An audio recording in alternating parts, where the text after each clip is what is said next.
भूकंप जो मानवीय क्षति भी पहुंचाता है और आर्थिक तौर पर भी बहुत बड़ा नुकसान करता है। भूकंप अफगानिस्तान का मानो एक हिस्सा सा बन चुका है।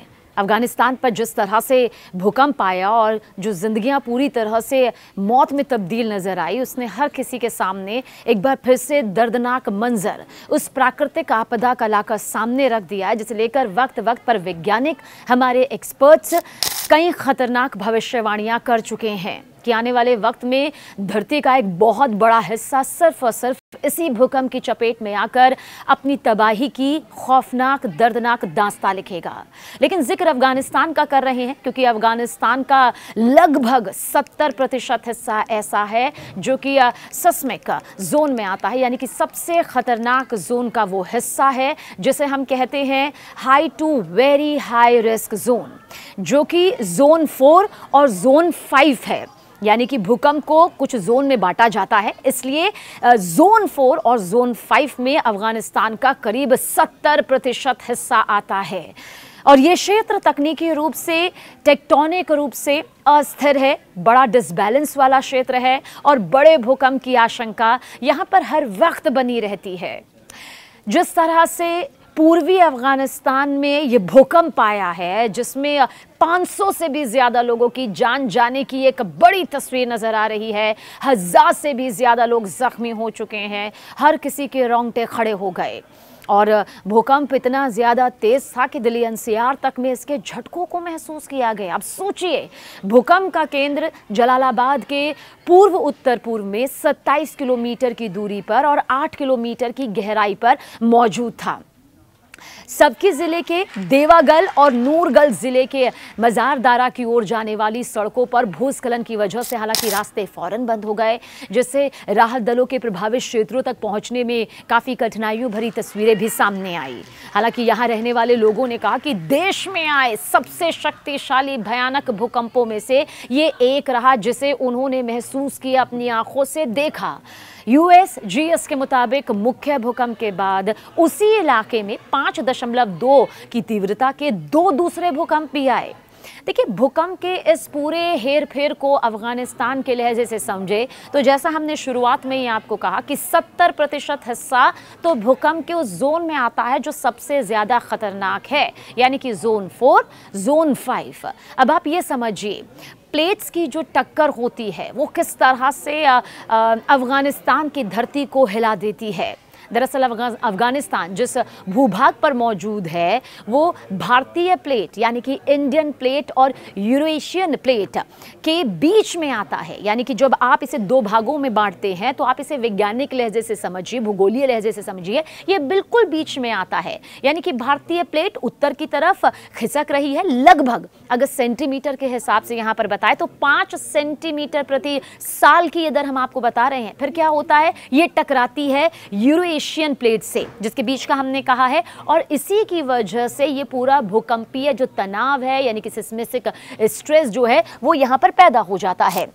तो ये जो सिस्मिक स्ट्रेस होता है वो बहुत ज़्यादा खतरनाक होता है क्योंकि ये टक्कर ही हिमालय और हिंदू कुश पर्वतों को भी ऊंचा कर रही है। ये भी वैज्ञानिक बार बार अपनी रिसर्च में बता रहे हैं कि किस तरह से यही भूकंप के वो झटके हैं जो एक बड़ा भूगोलीय बदलाव जो है वो आसपास यहाँ पर ला रही है।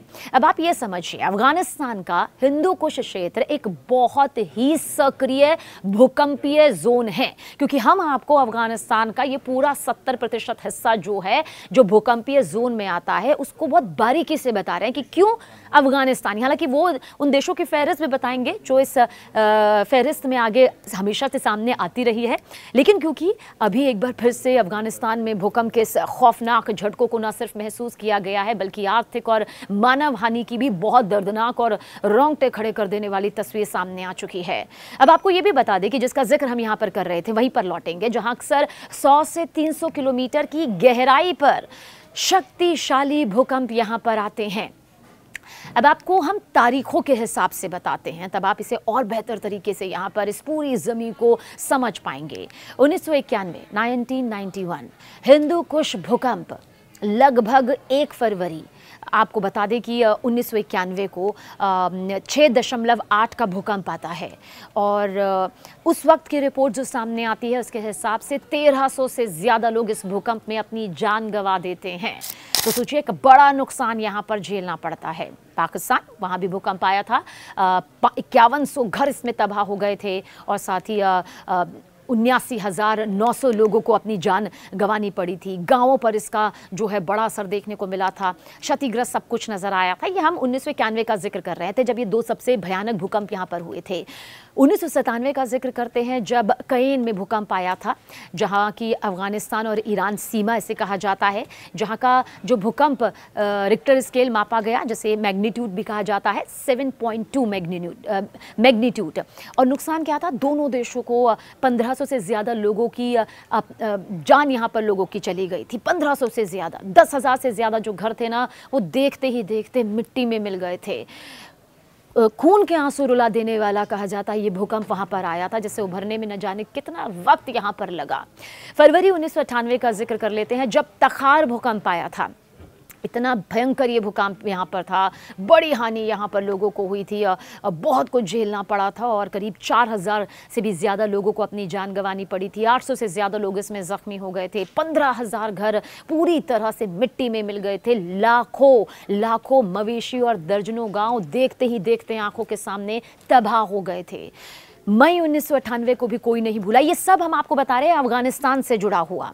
तखार, ये जो भूकंप यहाँ पर आया था, दूसरा भूकंप, क्योंकि तखार का पहला भूकंप इससे पहले बताया आपको, अब ये तखार का दूसरा भूकंप आया जो मई में आया। साल वही था 1998, जब मैग्नीट्यूड रहा 6.5 और सोचिए जनहानि कितनी रही, 4500 से ज़्यादा लोग मर गए। 4500 से ज़्यादा, कोई नहीं बच पाया। 10,000 से ज़्यादा बुरी तरह से ज़ख्मी हो गए। 16,000 घर या तो पूरी तरह से नष्ट हो गए या फिर उनका वजूद हमेशा के लिए ख़त्म हो गया।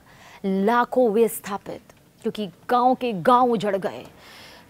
फरवरी 1999, ये भी कोई नहीं भूला है। जो लोग उस दौर के रहे, जिन्होंने भूकंप को पूरे उस बहुत वक्त गहराई से कवरेज किया, ये भूकंप भी अफगानिस्तान के लिए बहुत ख़तरनाक रहा।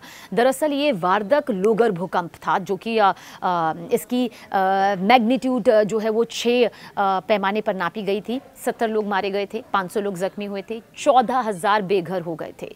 वहीं 2002 जब हिंदू कुश जुड़वा भूकंप इसे कहा जाता है, नुकसान हुआ था, 1100 लोग मारे गए थे और घर घर तबाह हो गए थे। 2015 फिर 2000 साल बीता गया, छोटे मोटे भूकंप देखिए आते रहे। ऐसा नहीं है कि कभी अफगानिस्तान ने भूकंप झेला ही नहीं इस बीच में, या बहुत एक लंबा वक्त उसे बड़ी शांतिपूर्ण तरीके से गुजारना पड़ा। भूकंप वहां पर आते रहे। 2015 में जब हिंदू कुश भूकंप आया, आप सोचिए इतना शक्तिशाली भूकंप ये रिकॉर्ड किया गया साल 2015 में, जब इसका जो रिक्टर स्केल का पैमाना था 7.5 मापा गया मैग्नीट्यूड, और नुकसान 399 जो लोग थे, इसमें लोगों को जान गंवानी पड़ी। एक बड़ा हिस्सा जो है वो लोगों को यहाँ पर अपनी त्रासदी की वजह से जो है वो झेलना पड़ा। वहीं पर जून 2022 में भी आया, यहीं पर उसका नाम था खोस्त इलाका जिसे कहा जाता है, जिसे पाक्तिका इलाका कहा जाता है। ये अफगानिस्तान के अंदर के ही नाम हम आपको बता रहे हैं। गहराई सिर्फ 4 किलोमीटर यहाँ पर रही। इसमें भी 1100 से ज़्यादा लोगों को जान गंवानी पड़ी। 10,000 से ज़्यादा घर पूरी तरह से ध्वस्त हो गए। जंजीरा के तो मुताबिक कहा जाता है कि 600 ज़ख्मी हो गए, 920 से भी ज़्यादा लोग इसमें ज़ख्मी हो गए। मरने वालों की तादाद 1000 तक यहाँ पर पहुँच गई। सितंबर 2022 में भी आया, आपको याद होगा जब भूकंप आया, ऐसी दहशत मची। वो तो तस्वीरें भी फिर, क्योंकि सोशल प्लेटफॉर्म भी बहुत एक्टिव हो गया, लोगों से घर के बाहर से निकलने की तस्वीरें सामने आने लगी। 8 लोगों को हालांकि उनकी जान इसमें चली गई थी, लेकिन ये वो पूरा दौर रहा जब वो जनहानि झेलनी पड़ी अफगानिस्तान को, जिसने भूकंप के चलते लोगों को बार बार ये सोचने पर मजबूर कर दिया कि भाई भूकंप मतलब झटका महसूस करना कि न जाने कितनी तबाही और कितना कुछ यहाँ पर जो है ज़रूरत के तौर पर अब लोगों की एक ज़रूरत यहाँ पर नज़र आती है। आपको सितंबर 2025 यानी कि यही हालिया भूकंप जिसका जिक्र इस वक्त हम यहाँ पर कर रहे हैं, ये तो सितंबर का महीना भी शुरू ही हुआ, 1 सितंबर। और मैग्नीट्यूड कितना रहा है रिक्टर स्केल पर? 6 का पैमाना रहा है। दक्षिण पूर्व अफगानिस्तान, जलालाबाद, कुनार, जिसका जिक्र अभी हमने शुरू में ही कर दिया था, क्योंकि उसी को लेकर ये सारे फैक्ट्स हम यहाँ पर पहुँचा रहे हैं। 500 से ज़्यादा लोगों के जान गंवाने की खबरें हैं, 1000 से ज़्यादा लोग मर चुके हैं, ज़ख्मी हो चुके हैं, और कई स्रोत इस जो मौतों की संख्या है और ज़्यादा यहाँ पर बता रहा है। तो आप सोचिए, ये अफगानिस्तान का इतिहास है और अब तक का सबसे खतरनाक और विनाशकारी जो भूकंप है। ये भी आपको बता दें कि 1998 में आया था तखार में, जिसका जिक्र अभी हमने किया था। इसके 2 भूकंप बताए थे, लेकिन तखार में जो ये भूकंप आया था ना, उसने तो मतलब बता दिया कि अफगानिस्तान किस तरह से उस भूकंप के पैमाने पर मुआने पर न सिर्फ खड़ा है, बल्कि उसे हर दिन जीने के लिए भी मजबूर है, जिसकी गहराई लगभग 10 किलोमीटर थी और बहुत नुकसान यहाँ पर रहा। ऐसा झटका सामने आया कि एक झटके में ही सब कुछ तितर बितर हो गया। और इतना खतरनाक ही क्यों था? क्योंकि भूकंप उथला था, यानी कि ज़मीन के बहुत पास, जिससे झटका बहुत तेज़ महसूस हुआ। इलाका जो है पहाड़ी और दुर्गम था, जिससे बचाव और राहत काम बहुत मुश्किल हो गया। घर कच्चे मिट्टी के बने हुए थे, भूकंप को झेल यहाँ पर नहीं पाए थे। ये सब इसके पीछे की एक वजह यहाँ पर रही है। लेकिन इसके अलावा अगर आपको कुछ और देशों का नाम भी बताएं तो जापान हो गया, इंडोनेशिया हो गया, पापुआ न्यू गिनी हो गया, सोलोमन द्वीप हो गया, वहाँ भी बहुत भूकंप आते हैं। Peru, Vanuatu, Chile, New Zealand, Philippines, रूस जैसे देश भी बड़े भूकंप को झेल चुके हैं। भारत भी झेल चुका है। ऐसा नहीं है कि भारत के जोन खतरनाक जोन पर नहीं आते हैं। भारत के भी कुछ हिस्से ऐसे हैं जहाँ पर भविष्यवाणियाँ पहले से कर दी गई हैं एक्सपर्ट्स के जरिए कि बहुत खतरा यहाँ पर भूकंप के लहजे से सामने आता है। देश की राजधानी दिल्ली खुद कहा जाता है कि भूकंप के झटके से कब तबाह हो जाएगी, उसको लेकर भी कई खतरनाक भविष्यवाणियां आ चुकी है। Nepal, Chile, Mexico, Italy, Peru, USA, Bharat जिसका जिक्र अभी हमने किया। तो ये सब ऐसे हैं जहां जो भूकंप को झेल चुके हैं, जिन्होंने भूकंप की उस भयानक खौफनाक रूपरेखा को देखा है। लेकिन जब कहा जाता है कि दुनिया में भाई सबसे ज़्यादा भूकंप कहाँ आते हैं, तो हम सब जानते हैं कि पैसिफिक रिंग ऑफ फायर के देशों में आते हैं। अब ये क्या होता है? अब इसके लिए कहा जाता है भाई जापान हो गया, इंडोनेशिया हो गया, फिलीपींस हो गया, न्यूजीलैंड हो गया, ये सबसे ज़्यादा ऐसे कहा जाता है। हिमालय क्षेत्र में आते हैं भारत, नेपाल, ईरान, टर्की, जिसका हमने आपको कहा। ये अब हम बांट कर आपको बता रहे हैं। प्रभावी लिस्ट में ज़्यादा और कौन आता है? चीन, America, Mexico, Peru, Chile, Italy, ये सब है। लेकिन अफगानिस्तान ने जो इस वक्त अभी फ़िलहाल 1 सितंबर को ही झेला है, वो वाकई रोंगटे खड़े कर देने वाला और एक बार फिर से सोचने के लिए मजबूर करता है कि ऐसे भूकंप किस तरह से एक पल में ही विकास को विनाश में तब्दील कर देते हैं।